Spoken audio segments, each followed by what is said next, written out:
bandanas on and rapping street things and talking about guns. And every verse was about how I would run in your house and tie your parents up or something like that. And I sold over 1 million records in a heartbeat. It was about lyrics. It was just about, it wasn't about what you were talking about, it was about how you was talking about it. What do you say to people who call your music vulgar, misogynistic, offensive, degrading? No, if that's what you think about the music, if that's what you categorize it under, then so be it. All those things made me who I am, and I am a very successful man. Please keep looking out for more, because it's coming, baby.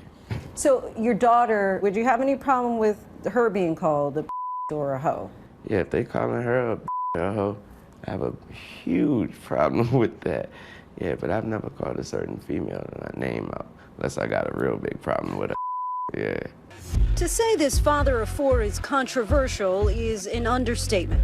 But the self-described gangster says he's often misunderstood. That'll be the biggest misconception, that I'm some kind of rude. I don't know.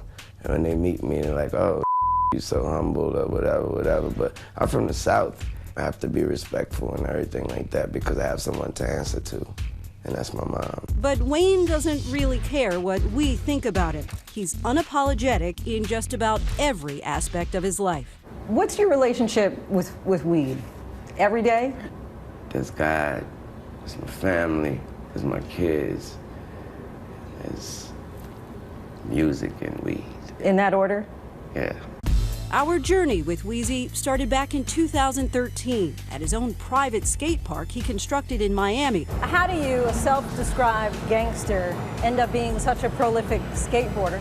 I just fell in love with skating, plain and simple. The thing you love most about it is landing the tricks. Landing them and landing them well, and being able to say you did that. A few months later, he invited us to Amsterdam, backstage at a sold-out performance. What are you thinking about when you're walking on stage? Usually what's on my mind is just impressing the people, and I'm usually trying to fill the crowd out first. Let's go! Let's go! Being on stage for me is everything I ever dreamed of. I'm always at home on stage. Nowadays, Wayne has been making more headlines than music. Due to an ongoing legal battle, his completed Carter 5 album remains on the shelf, which is why he says he chose now to release a memoir.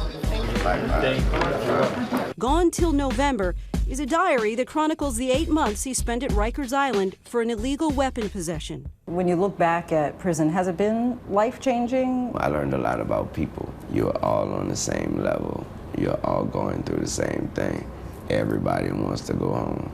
But outside of a jail cell, his celebrity status has clearly shaped his perspective, recently stirring controversy on Fox Sports when he said he personally doesn't see racism because so many of his fans are white. I thought that was clearly a message that there was no such thing as racism. There was a lot of backlash from people about that. Would you change it, what you said, or No, you not still at feel the all. same way? What's your thought on Black Lives Matter?